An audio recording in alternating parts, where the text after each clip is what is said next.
I'm Dr. Abraham Morgentaler. I'm an associate clinical professor of urology at Harvard Medical School, and I'm affiliated with Beth Israel Deaconess Medical Center in Boston, Massachusetts. I'm here today to talk about the recent publication of my colleagues and myself called Testosterone Therapy and Cardiovascular Risks, Advances, and Controversies.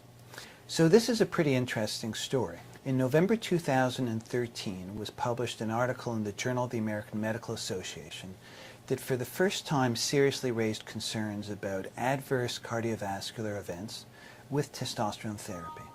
It was followed 2 months later by a second paper by another group that suggested greater rates of myocardial infarctions in men who received testosterone.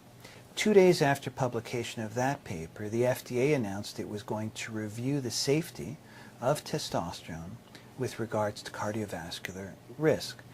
And the newspapers and the medical media went wild.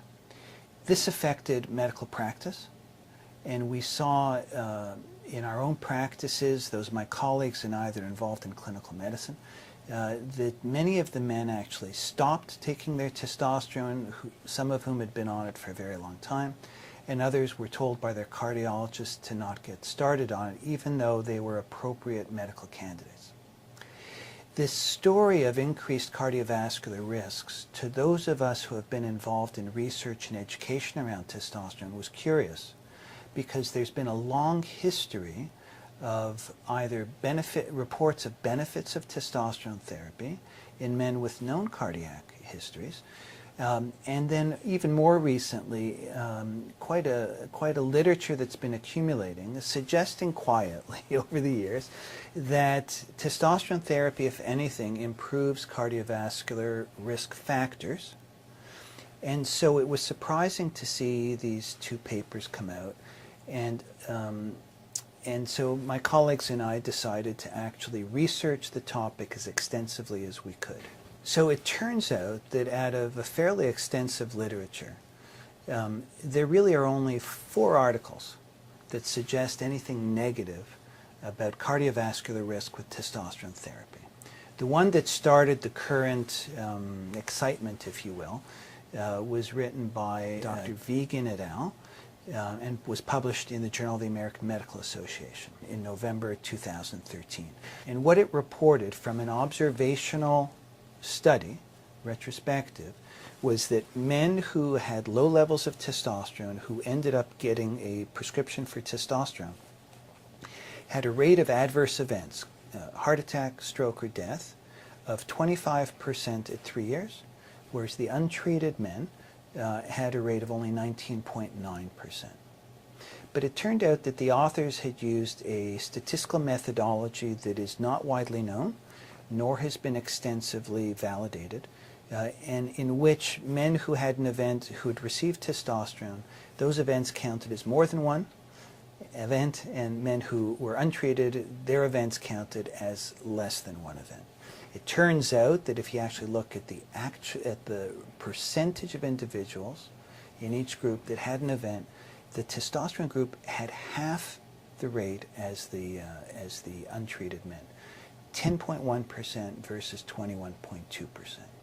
So those numbers give one pause. It later turned out in a second correction on that paper that was published that when they reviewed some of the literature, there are issues around data management, because they discovered in a subset that in this all-male population, nearly 10% were women. 29 medical societies have actually petitioned JAMA to retract that paper because of their feeling that the data are not credible based on those data errors. In contrast to the 4 studies that allegedly showed increased cardiovascular risks with testosterone, there are literally several dozen studies that have shown benefits of higher testosterone, either through treatment or just with endogenous levels. Specifically with regards to mortality and testosterone treatment, there are 2 studies that have shown that men who were treated actually had reduced mortality by 1/2 compared to untreated men who also had low testosterone. In addition, what we found is clear evidence from the literature that low levels of testosterone are associated with more atherosclerosis, looking either at atherosclerosis within the aorta or with the carotid intima media thickness. And in some randomized control studies, small, treatment with testosterone compared to men treated with placebo or with nothing actually showed a decrease in the thickness of the carotid intima media, which is really interesting. We also found in the literature that in men with known heart disease, either with angina or with congestive heart failure, in a small number of small to moderately sized studies, that men with testosterone actually had functional improvement compared to men treated with placebo. I think what people want to know from a review like this is testosterone therapy safe with regard to cardiovascular risk.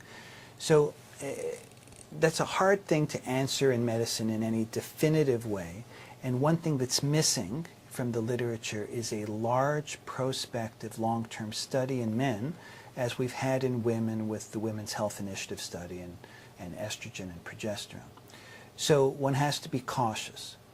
But from looking and reviewing at this literature that is quite extensive, the literature all points really in one direction. There is no good evidence that we could find that suggests that testosterone therapy increases cardiovascular risk. That's not to say that it's perfectly safe, but we cannot find that evidence, and the headlines that jumped on those recent retrospective studies appear to have been too strong. At the same time, I think that one of the lessons of all this that's really important for the practitioner to know is that the evidence is clear that testosterone deficiency by itself represents a risk factor for mortality, atherosclerosis, and certainly obesity. We hope you found this presentation from the content of Mayo Clinic Proceedings valuable. Our journal's mission is to promote the best interests of patients by advancing the knowledge and professionalism of the physician community. If you are interested in more information about us, our homepage is www.mayoclinicproceedings.org. There you will find access information for our social media content, such as additional videos on our YouTube channel or journal updates on Facebook. You can also follow us on Twitter. More information about healthcare at Mayo Clinic is available at www.mayoclinic.org. This video content is copyrighted by Mayo Foundation for Medical Education and Research.